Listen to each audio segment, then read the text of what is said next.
ইরানের সর্বোচ্চ নেতা আয়াতুল্লাহ খামেনি নিহত, ৩ সদস্যের লিডারশিপ কাউন্সিল। মধ্যপ্রাচ্য জুড়ে ইরানি হামলায় নিহত ৩ মার্কিন সেনা।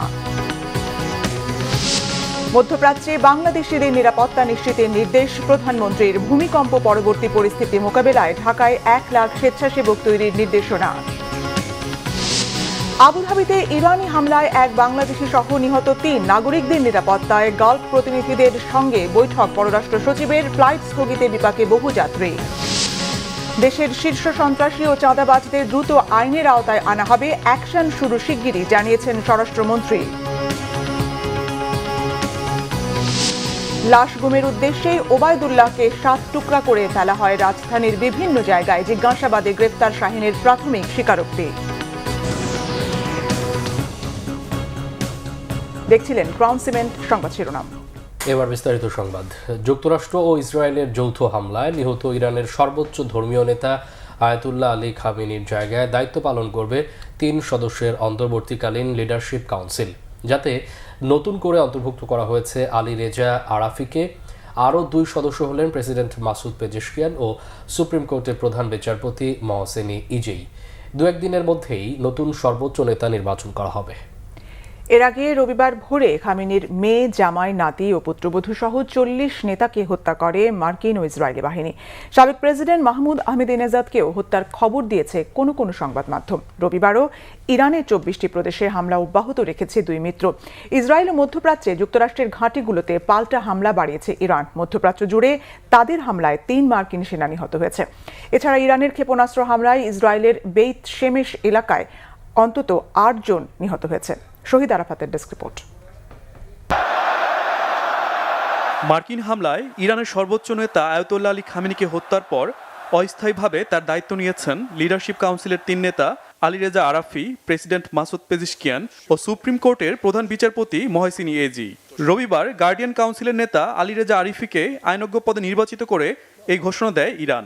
নতুন সর্বোচ্চ নেতা নির্বাচিত না হওয়া পর্যন্ত এই ৩ জন আয়াতুল্লাহ আলী খামেনির দায়িত্ব পালন করবেন।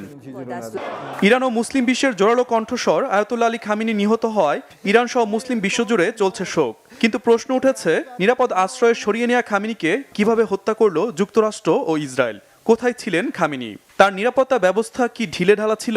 সিআইএ কিভাবে তার তথ্য পেল? চমকে যাওয়ার মতো তথ্য দিয়েছে ইরানের রাষ্ট্রীয় গণমাধ্যম।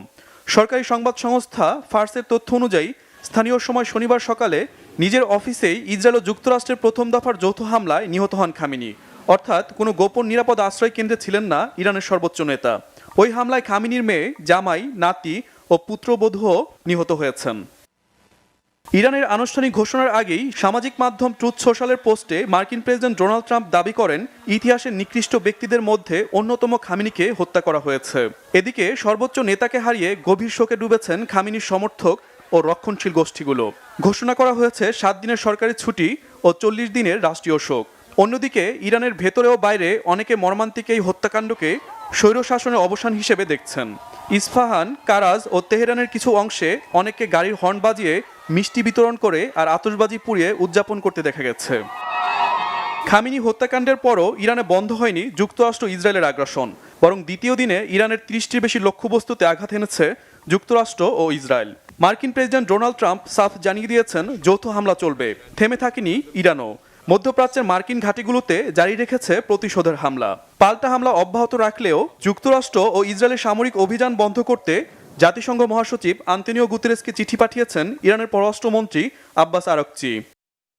জবাবে নিরাপত্তা পরিষদের বৈঠকে যুদ্ধ বন্ধে মার্কিন প্রেসিডেন্ট ডোনাল্ড ট্রাম্পকে আহ্বান জানিয়েছেন জাতিসংঘ মহাসচিব। ইরানে যুক্তরাষ্ট্র ও ইসরায়েলের হামলা রেড লাইন ক্রস করেছে বলে মন্তব্য করেছে চীন। নিরাপত্তা পরিষদের বৈঠকে অবিলম্বে যুদ্ধ বন্ধের দাবি জানিয়েছে বেইজিং। শহীদ আরাফাত, বাংলাভিশন নিউজ ডেস্ক। মধ্যপ্রাচ্যের যুদ্ধ পরিস্থিতিতে বাংলাদেশি নাগরিকদের নিরাপদে রাখতে যথাযথ উদ্যোগে নির্দেশ দিয়েছেন প্রধানমন্ত্রী তারেক রহমান।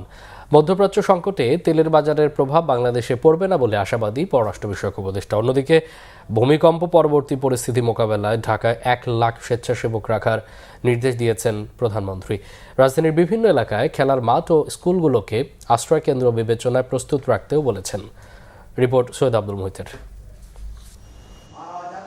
সপ্তাহের প্রথম সরকারি কার্যদিবস রবিবার সচিবালয়ের নিজ দপ্তরে অফিস করেন প্রধানমন্ত্রী তারেক রহমান।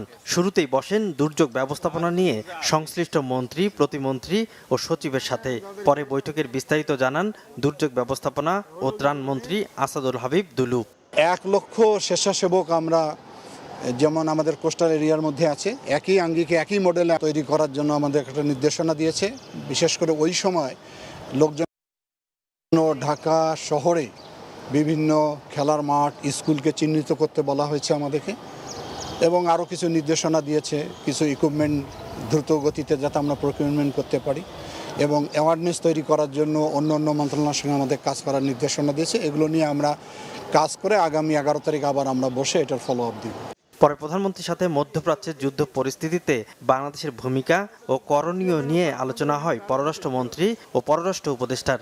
বৈঠক শেষে ব্রিফিং করেন পররাষ্ট্র বিষয়ক উপদেষ্টা হুমায়ুন কবির। এবং আমাদের সিটিজেন্সদের ব্যাপারে বাংলাদেশি যারা আছে ওইসব জায়গায় এরাই আমাদের প্রায়োরিটি, এবং যারা স্ট্যান্ডার্ড আছে প্যাসেঞ্জাররা এদেরকে সহায়তা করা। আমি নিজেই প্রাইম মিনিস্টারের নির্দেশে গতকালকে এয়ারপোর্টে গেছি বিমানমন্ত্রী মাননীয় বিমানমন্ত্রীর সাথে। তো মানে in terms of we are coordinating well, যাতে কোনো ডিস্ট্রেস আমাদের সিটিজেন্সদের হয় না, ফ্লাকচুয়েশন হইতে পারে, বাট আমাদের মানে মোটামুটি প্রস্তুতি ভালো এগুলোর জন্য। এগুলা নিয়ে কোনো তেমন শঙ্কিত কিছু নাই। পররাষ্ট্র উপদেষ্টা জানান, মধ্যপ্রাচ্যের সমস্যা কূটনৈতিক তৎপরতা ও আলোচনার মাধ্যমে সমাধানের জন্য আন্তর্জাতিক মহলকে আহ্বান জানিয়েছেন প্রধানমন্ত্রী তারেক রহমান। সৈয়দ আব্দুল মুহিত, বাংলা ভিশন, ঢাকা। সংযুক্ত আরব আমিরাতে ইরানের হামলায় এক বাংলাদেশি নাগরিক সহ মোট 3 জন নিহত হয়েছেন। রবিবার আমিরাতের প্রতিরক্ষা মন্ত্রণালয়ের বরাতে বার্তা সংস্থা এএফপি এই তথ্য জানিয়েছে। যুক্তরাষ্ট্র ও ইসরায়েলি হামলার প্রতিক্রিয়ায় ইরান হামলা চালালে আমিরাতে অন্তত 3 জন নিহত এবং 58 জন আহত হয়েছে। হামলায় আরও একজন পাকিস্তানি ও নেপালি নাগরিক নিহত হয়েছেন। দেশটির প্রতিরক্ষা মন্ত্রণালয় বলছে, আমিরাত 165টি ব্যালিস্টিক ক্ষেপণাস্ত্র শনাক্ত করেছে, যার মধ্যে 152টি ধ্বংস করা হয়েছে। বিবৃতিতে আরও বলা হয়, মোট 541টি ইরানি ড্রোন শনাক্ত করা হয়েছে, যার মধ্যে 506টি প্রতিহত করা হয়েছে।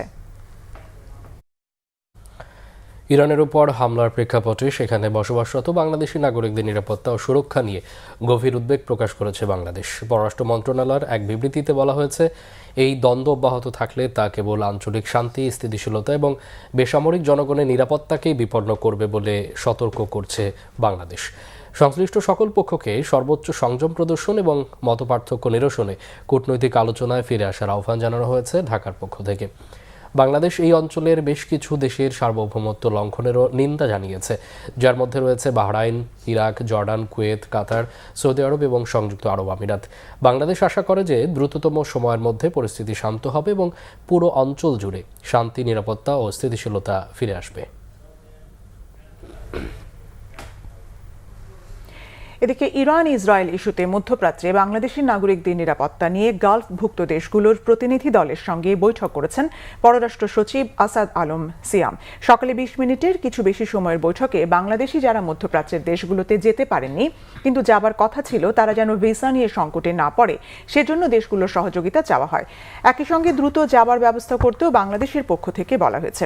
এ সময় দেশগুলোর পক্ষ থেকে জানানো হয়, পরিস্থিতি যত দ্রুত স্বাভাবিক হবে তত দ্রুত বাংলাদেশিদের সংকট সমাধানের চেষ্টা করবে তারা।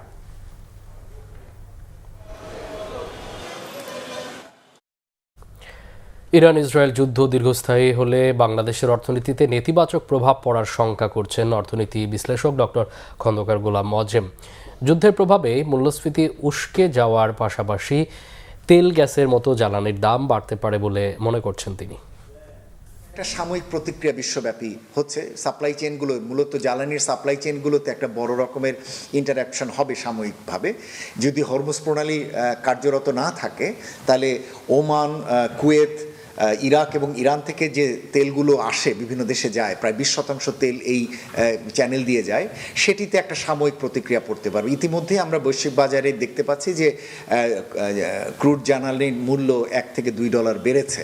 সুতরাং এটা আরও কিছুটা বাড়ার সম্ভাবনা আছে। যেহেতু বাংলাদেশের দীর্ঘমেয়াদী জ্বালানির কন্ট্রাক্টগুলো করা আছে মধ্যপ্রাচ্যের দেশগুলো এবং দক্ষিণ পূর্ব এশিয়ার দেশগুলোর সঙ্গে, সুতরাং সেই হিসেবে আপাতভাবে জ্বালানি জনিত অভ্যন্তরীণ বাজারের সংকটে পড়ার কথা না। কিন্তু সমস্যা হবে যদি হরমুজ প্রণালী বন্ধ হলে যদি জ্বালানি সরবরাহ চ্যানেলে যদি কোনো সমস্যা তৈরি হয়, তাহলে বাংলাদেশকে হয়তো সেক্ষেত্রে দক্ষিণ পূর্ব এশিয়ার যে দেশগুলোর সঙ্গে তার চুক্তি রয়েছে, মালয়েশিয়া, ব্রুনেই, এই সমস্ত দেশগুলোকে হয়তো ব্যবহার করার প্রয়োজন পড়বে। ইরানে যুক্তরাষ্ট্র ও ইসরায়েলের যৌথ হামলার কারণে মধ্যপ্রাচ্যের প্রায় সব দেশের আকাশসীমা বন্ধ করে দেওয়ায় বিপাকে পড়েছেন বাংলাদেশের প্রবাসী শ্রমিক ও যাত্রীরা। হযরত শাহজালাল আন্তর্জাতিক বিমানবন্দরে অনিশ্চয়তা আর অপেক্ষায় মধ্যপ্রাচ্যগামী প্রবাসী শ্রমিকরা। তবে বাতিল হওয়া ফ্লাইট রিশিডিউল করে যাত্রীদের গন্তব্যে পৌঁছে দিতে সরকারের প্রস্তুতি রয়েছে বলে জানিয়েছেন বিমান প্রতিমন্ত্রী এম রশিদুজ্জামান মিল্লাত। তিনি জানান, আজ রিয়াদ, জেদ্দা ও মাস্কাট রুটে ফ্লাইট চালু করেছে ইউএস বাংলা এয়ারলাইন্স। পরিস্থিতির উন্নতি হলে বিমান বাংলাদেশ এয়ারলাইন্স সহ অন্যান্য ফ্লাইটও স্বাভাবিক করা হবে। প্রতিমন্ত্রী আরও জানান, ইরান ইসরায়েল পরিস্থিতি বিবেচনা করে ঢাকা থেকে মধ্যপ্রাচ্যগামী বাতিল হওয়া 1/2 শতাধিক ফ্লাইট রিশিডিউল করা হবে।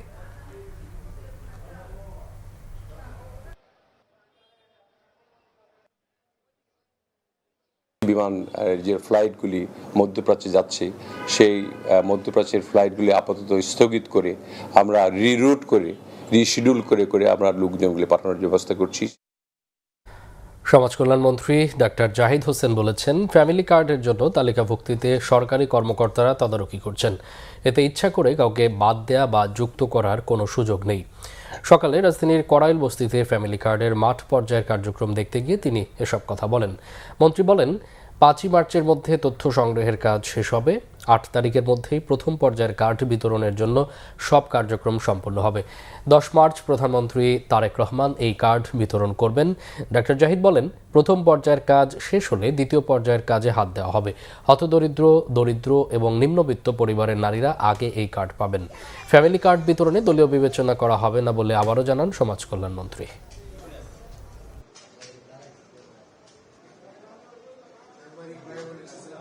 যেভাবে আমাদের কাজকর্ম চলছে, আমরা বিভিন্ন মন্ত্রণালয়, দপ্তর, অধিদপ্তর এবং মাঠ পর্যায়ে ডিসি বলেন, ইউনো সাহেবরা বলেন, প্রত্যেকটা জেলায় যে 14টা জেলা নেওয়া হয়েছে, জেলার এবং প্রত্যেকটি উপজেলার ইউনো সহ সংশ্লিষ্ট ডিপার্টমেন্টের কর্মকর্তাদের যে সহযোগিতা আমরা পাচ্ছি, এবং আমরা খুব আশাবাদী যেটা নিয়ারলি 100% এরর ফ্রি হবে এবং এখানে ইনক্লুশন বা এক্সক্লুশনে কোনো ধরনের প্রশ্ন করার সুযোগ হয়তোবা খুব কমই থাকবে। স্বাস্থ্যসেবা জনগণের কাছে পৌঁছে দিতে সরকার কাজ করছে জানিয়েছেন এলজিআরডি মন্ত্রী মির্জা ফখরুল ইসলাম আলমগীর। সকালে ঠাকুরগাঁও জেনারেল হাসপাতাল পরিদর্শন শেষে তিনি একথা বলেন। মির্জা ফখরুল ইসলাম আলমগীর বলেন, স্বাস্থ্য খাতে কেউ দুর্নীতি করলে তার বিরুদ্ধে কঠোর ব্যবস্থা নেওয়া হবে। ঠাকুরগাঁওয়ে মেডিকেল কলেজ স্থাপনের নীতিগত সিদ্ধান্ত নেওয়া হয়েছে জানিয়ে মন্ত্রী বলেন, জেলার 250 শয্যার জেনারেল হাসপাতালকে 500 শয্যায় উন্নীত করা হবে। এছাড়া হাসপাতাল পরিচ্ছন্ন রাখা, চিকিৎসা সরঞ্জাম বৃদ্ধি এবং সেবার মান উন্নয়নে হাসপাতাল কর্তৃপক্ষ চাহিদাপত্র পাঠালে তা দ্রুত বাস্তবায়নের উদ্যোগ নেওয়া হবে বলেও জানান স্থানীয় সরকার মন্ত্রী। দেশের শীর্ষ সন্ত্রাসী ও চাঁদাবাজদের খুব শিগগিরই আইনের আওতায় আনা হবে বলে জানিয়েছেন স্বরাষ্ট্রমন্ত্রী সালাউদ্দিন আহমদ। বলেন, কিভাবে আনা হবে সেই পরিকল্পনা ফাঁস করা সম্ভব নয়, তবে অ্যাকশন শুরু হবে শিগগিরই। মাঠ থেকে সেনা সদস্যদের প্রত্যাহারের বিষয়ে সরকারের বিভিন্ন পর্যায়ে আলোচনার পর সিদ্ধান্ত নেওয়া হবে বলে জানান স্বরাষ্ট্রমন্ত্রী। রিপোর্ট রিশান নাসলুনার। স্বরাষ্ট্র মন্ত্রণালয়ের আওতায় থাকা বিভিন্ন বাহিনী ও দপ্তর প্রধানদের সাথে ধারাবাহিক বৈঠক করছেন স্বরাষ্ট্রমন্ত্রী সালাউদ্দিন আহমদ। সেই ধারাবাহিকতায় রবিবার সচিবালয়ে ফায়ার সার্ভিস ও সিভিল ডিফেন্সের সাথে বৈঠক করেন তিনি। পরে স্বরাষ্ট্রমন্ত্রী সাংবাদিকদের জানান, দেশের আইন শৃঙ্খলা পরিস্থিতি ভালো রয়েছে। চট্টগ্রামে গোলাগুলির ঘটনায় করা প্রশ্নের জবাবে স্বরাষ্ট্রমন্ত্রী বলেন, সন্ত্রাসীদের চিহ্নিত করা হয়েছে। বিএনপির বিরুদ্ধে চাঁদাবাজির অভিযোগ প্রসঙ্গে বলেন, ঢালাও মন্তব্যের জবাব দেওয়া যায় না। আমি আপনাদের জ্ঞাতার্থে বলতে চাই, বাংলাদেশে যত শীর্ষ সন্ত্রাসী আছে, এরকম যত চাঁদাবাজ আছে, তারা অতি অবশ্যই যাতে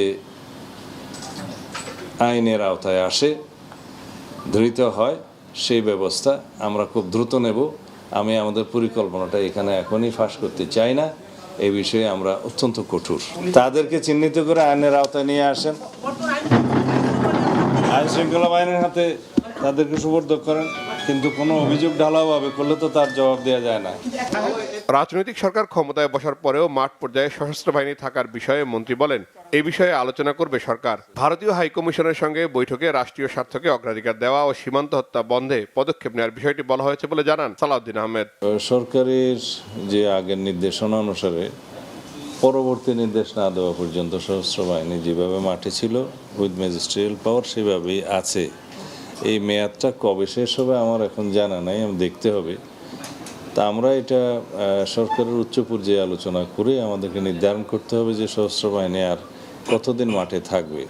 তারাও আর মাঠে দীর্ঘদিন থাকতে চায় না। প্রতিবেশী হিসাবে আমাদের ভারতের সাথে অনেক বেশি লেনদেন আছে, ব্যবসা বাণিজ্য আছে, যাতায়াত আছে বিভিন্ন ক্ষেত্রে। সেই সমস্ত বিষয়ে এবং সিকিউরিটি অ্যাসপেক্টগুলো নিয়ে তারা কথা বলতে এসেছিলেন।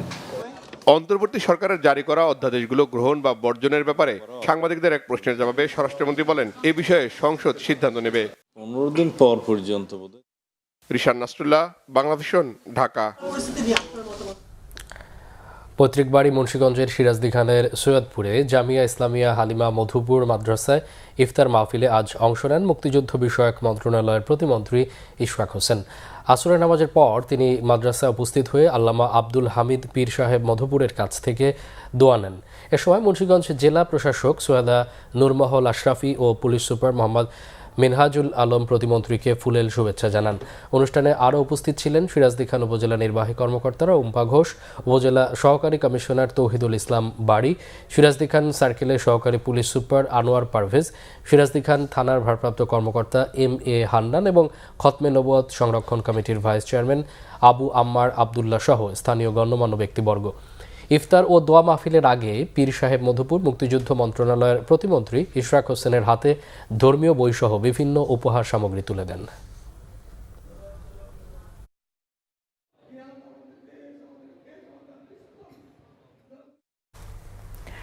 মধ্যপ্রাচ্যের যুদ্ধ পরিস্থিতিতে প্রবাসী শ্রমিকদের বিষয়ে সরকার সর্বোচ্চ গুরুত্ব দিয়ে কাজ করছে বলে জানিয়েছেন প্রবাসী কল্যাণ ও বৈদেশিক কর্মসংস্থান প্রতিমন্ত্রী নুরুল হক নূর।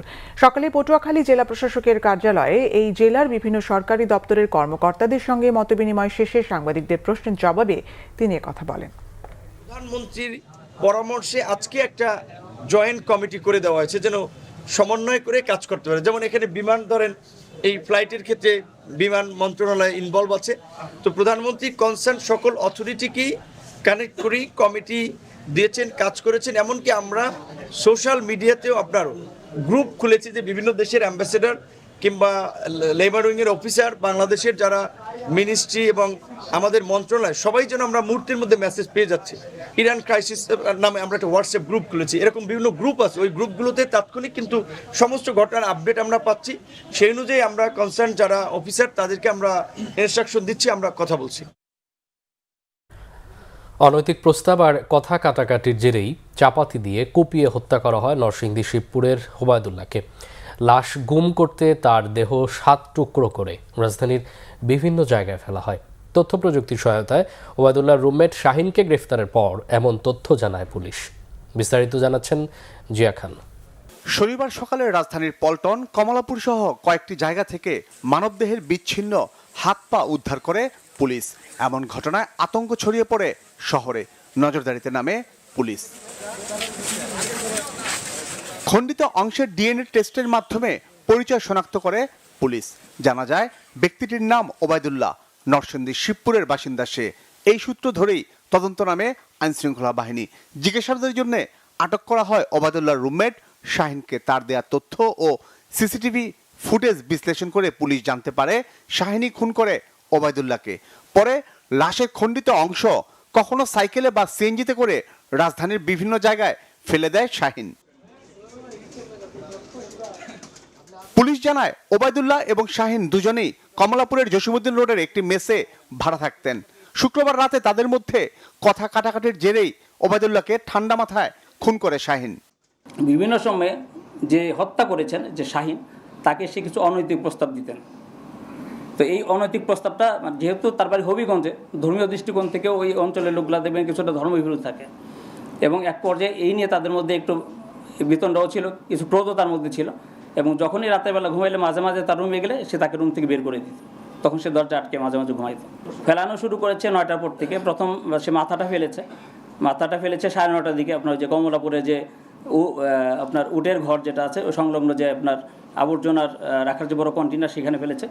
তারপরে রাত 1:45টার দিকে ফেলেছে হচ্ছে প্রথম পাটা, তারপর বিভিন্ন স্থানে যেগুলো ফেলেছে, এবং সকালবেলা যেটা করেছে এই 7টার দিকে সে গিয়েছে ওই সালেপুর ব্রিজের দিকে। 7টায় যায়নি, সে বিভিন্ন জায়গায় ঘুরে যেতে যেতে ওখানে 8:30 বেজেছে। লাশ গুম করতেই কৌশলে খণ্ডিত 7টি টুকরো রাজধানী ও আশপাশে ফেলে দেয় ঘাতক। প্রথম যে খণ্ডগুলো ফেলেছে সেগুলো তো রাতের আধারে ফেলেছে, এটা নিয়ে প্রবলেম হয় না। সিএনজির ক্ষেত্রে সে যেটা কৌশল অবলম্বন করেছে, যে যখন তাকে সিএনজি ড্রাইভার জিজ্ঞেস করেছে ড্রামে কি আছে বা বালতিতে কি আছে, এখানে 2টা খণ্ড সে নিয়েছিল, একটা বালতিতে এবং এটা আপনার মোড়ানো ছিল, গামছাতে মোড়ানো ছিল। তখন সে বলেছে এখানে এই বিষাক্ত কেমিক্যাল আছে, এখানে এটা যে কোনো জায়গায় ফেলা যাবে না। হত্যায় ব্যবহৃত চাপাতি ও শাহিনের বাইসাইকেল জব্দ করেছে পুলিশ। জিয়া খান, বাংলা ভিশন, ঢাকা। 24-এর গণঅভ্যুত্থানে আইনশৃঙ্খলা বাহিনীর গুলিতে নিহত শহীদ আব্দুল্লাহ বিন জাহিদের ক্যান্সারে আক্রান্ত ছোট ভাই জিসানের চিকিৎসায় আবারও সহায়তা দিয়েছেন বিএনপির চেয়ারম্যান ও আমরা বিএনপি পরিবারের প্রধান পৃষ্ঠপোষক প্রধানমন্ত্রী তারেক রহমান। রবিবার সন্ধ্যায় গুলশানে শহীদ আব্দুল্লাহ বিন জাহিদের মায়ের হাতে আমরা বিএনপি পরিবারের পক্ষ থেকে চিকিৎসা সহায়তা দেন বেসামরিক বিমান পরিবহন ও পর্যটন মন্ত্রী এবং বিএনপির কোষাধ্যক্ষ এম রশিদুজ্জামান মিল্লাত। এ সময় উপস্থিত ছিলেন আমরা বিএনপি পরিবারের সদস্য সচিব কৃষিবিদ বক্সিদুল মমিন মিথুন, জাতীয় প্রেস ক্লাবের ম্যানেজিং কমিটির সদস্য জাহিদুল ইসলাম রনি, বিশিষ্ট ব্যবসায়ী ও তরুণ উদ্যোক্তা ব্যারিস্টার শাহাদাত বিন জামান শোভন, আমরা বিএনপি পরিবারের সদস্য মাসুদ রানা লিটন, মোস্তাকিম বিল্লাহ ও শাকিল আহমেদ। বিএনপির চেয়ারম্যান তারেক রহমান অসুস্থ মাহমুদুল্লাহ বিন জিসানের চিকিৎসার দায়িত্ব নিয়েছেন। এর আগে তাকে আরও কেমোথেরাপি ও রেডিওথেরাপি সহ সম্পূর্ণ খরচ আমরা বিএনপি পরিবারের পক্ষ থেকে দেওয়া হয়েছে।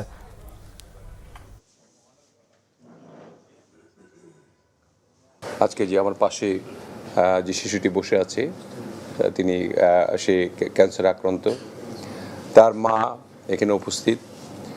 তার একটা ছেলে 5ই আগস্টে আপনার নিহত হয়েছে গুলিবিদ্ধ হয়ে, এবং তার 14 দিন বা 15 দিনের পরেই এই ছোট ভাইটির ক্যান্সার ধরা পড়ে। এবং অত্যন্ত দুঃখের বিষয়, তার পিতা স্ট্রোক করে হয়তো তিনি এই পৃথিবী থেকে বিদায় নিয়েছেন। জিসানের ক্যান্সারের যে চিকিৎসা সেগুলি করার ব্যয়ভার জনাব তারেক রহমানের নির্দেশে আমরা বিএনপি পরিবার করেছি। যারা গণতন্ত্রের ফেরি করেন তারা কিভাবে একটি দেশ অমানবিক হামলা করতে পারে প্রশ্ন তুলেছেন জামাতে ইসলামের নায়েবে আমির এটিএম আজহারুল ইসলাম। বলেন, জাতিসংঘ কয়েকটি দেশের তাবেদার শক্তি হিসেবে অবতীর্ণ হয়েছে।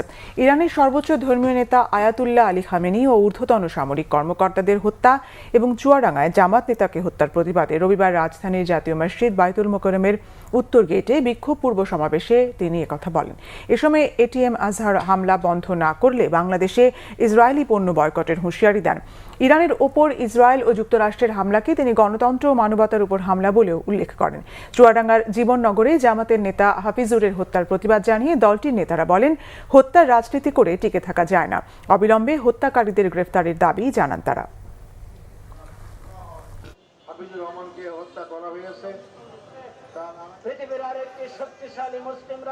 জাতিসংঘ গঠন করা হয়েছে কি জন্য? শান্তি প্রতিষ্ঠার জন্য। জাতিসংঘ কয়েকটি দেশের তাবেদার শক্তি হিসাবে তারা আজকে ভূমিকা অবতীর্ণ হয়েছে। নিরীহ শান্তিকামী দেশগুলোর পক্ষে তারা আসে না। এই জাতিসংঘ এই ভূমিকা পালন করে জনগণ একদিন বলবে জাতিসংঘের কোনো প্রয়োজন নাই। আমরা জাতিসংঘকে তার যথার্থ ভূমিকা পালন করার উদাত্ত আহ্বান জানাবো। সাথে সাথে মুসলিম বিশ্বের যারা গঠিত ওআইসি, তারা যথার্থ ভূমিকা পালন করতে পারছে না। আমরা তাদেরকে আহ্বান জানাবো, আপনারা ওআইসি মুসলিম বিশ্বের মূল হিসাবে, দায়িত্বপ্রাপ্ত হিসাবে আপনারা যথার্থ দায়িত্ব পালন করেন। ফ্যাসিস্ট আওয়ামী সরকারের মনোনীত রাষ্ট্রপতির বক্তব্যের মাধ্যমে নবনির্বাচিত সংসদ শুরু হলে জুলাই আহত ও শহীদদের সাথে বিশ্বাসঘাতকতা করা হবে বলে মন্তব্য করেছেন বিরোধী দলীয় চিফ হুইপ নাহিদ ইসলাম। রবিবার কৃষিবিদ ইনস্টিটিউটে জাতীয় যুবশক্তি আয়োজিত ইফতার মাহফিলে প্রধান অতিথির বক্তব্যে এমন মন্তব্য করেন তিনি। এ সময় রাষ্ট্রপতিকে অভিশংসন করে বিচারের আওতায় আনার দাবি জানান তিনি। নাহিদ ইসলাম বলেন, জুলাই হত্যাকাণ্ডের বিচার নিশ্চিতে সংসদ ও রাজপথে সরব থাকবে এনসিপি। এছাড়াও অন্তর্বর্তী সরকারের সময় জারি করা অধ্যাদেশগুলো সংসদে বৈধতা দেওয়ারও দাবি জানান নাহিদ ইসলাম। সংবিধান সংশোধনের শপথ না নিয়ে নবনির্বাচিত সরকার জুলাই আন্দোলনের সাথে বেইমানি করেছে বলেও মন্তব্য করেন এনসিপির আহ্বায়ক।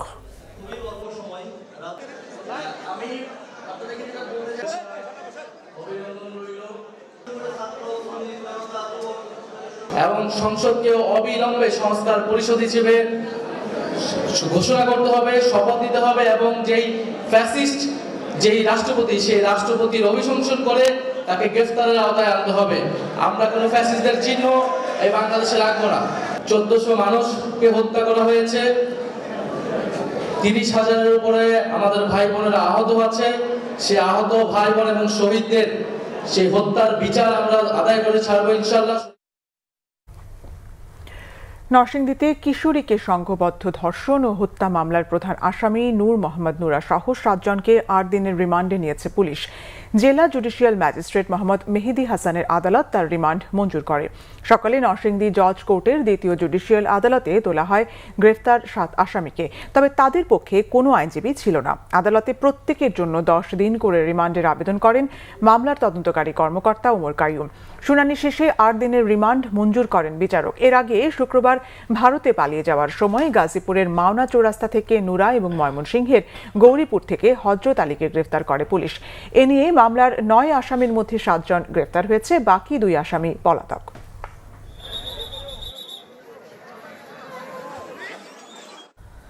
রোজা এলেই রাজধানীর প্রতিটি এলাকায় রকমারি সব ইফতার সাজিয়ে বসে হোটেল রেস্তোরাঁগুলো। ছোলা, বুট, মুড়ি, পেঁয়াজুর পাশাপাশি বিশেষ আইটেম হিসেবে চিকেন হারিয়ালি, চিকেন বিহারি কাবাবের আয়োজনও রাখা হচ্ছে। ঘরে তৈরি খাবারের পাশাপাশি একটু ভিন্ন স্বাদের খোঁজে হোটেল রেস্তোরাঁগুলোতে ভিড় করছেন রোজাদাররা।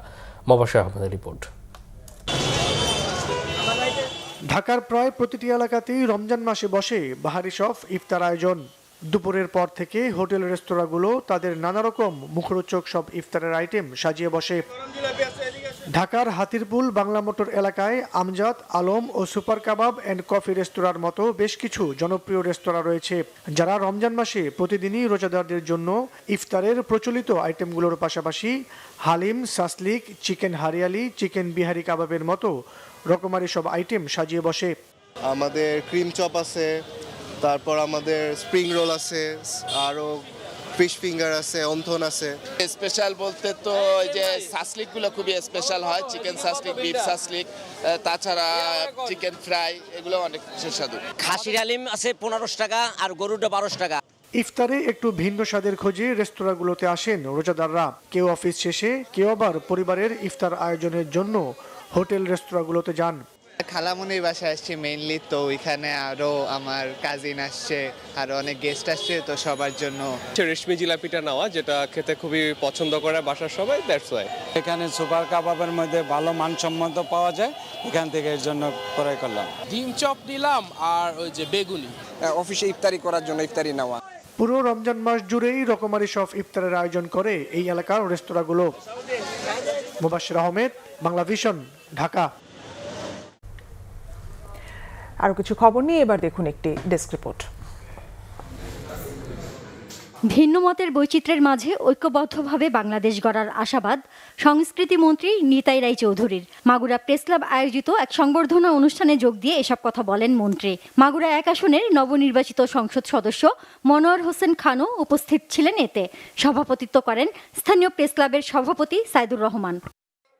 নরসিংদীর পলাশ উপজেলা বিএনপির উদ্যোগে ইফতার ও দোয়ার আয়োজন করা হয় পলাশ থানা সদর উচ্চ বিদ্যালয় মাঠে।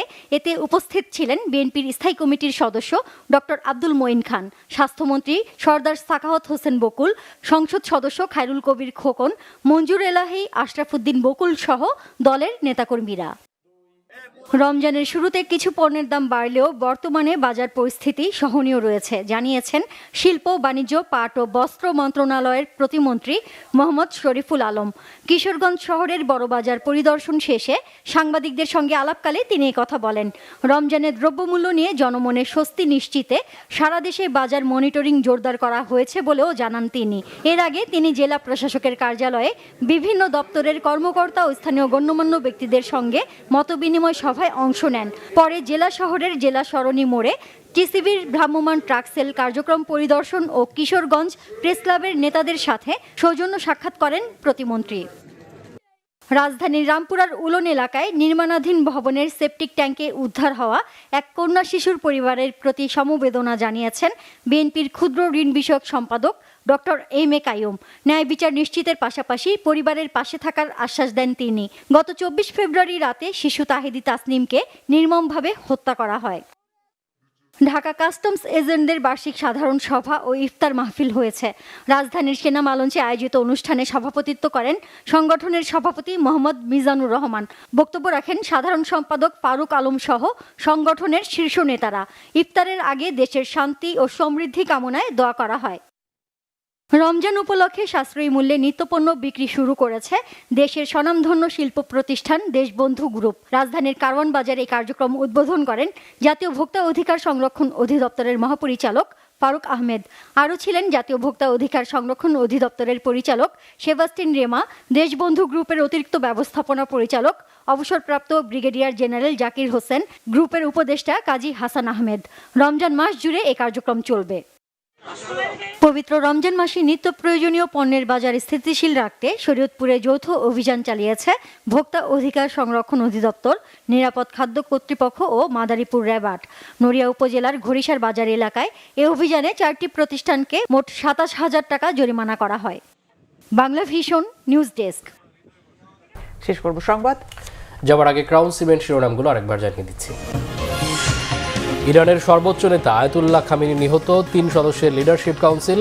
মধ্যপ্রাচ্য জুড়ে ইরানি হামলায় নিহত 3 মার্কিন সেনা। মধ্যপ্রাচ্যে বাংলাদেশিদের নিরাপত্তা নিশ্চিতের নির্দেশ প্রধানমন্ত্রীর। ভূমিকম্প পরবর্তী পরিস্থিতি মোকাবেলায় ঢাকায় 1 লাখ স্বেচ্ছাসেবক তৈরির নির্দেশ। আবুধাবিতে ইরানি হামলায় 1 বাংলাদেশি সহ নিহত 3 নাগরিকদের নিরাপত্তায় গালফ প্রতিনিধিদের সাথে বৈঠক পররাষ্ট্র সচিবের। ফ্লাইট স্থগিতে বিপাকে বহু যাত্রী। দেশের শীর্ষ সন্ত্রাসী ও চাঁদাবাজদের দ্রুত আইনের আওতায় আনা হবে, অ্যাকশন শুরু শিগগিরই, জানিয়েছেন স্বরাষ্ট্রমন্ত্রী।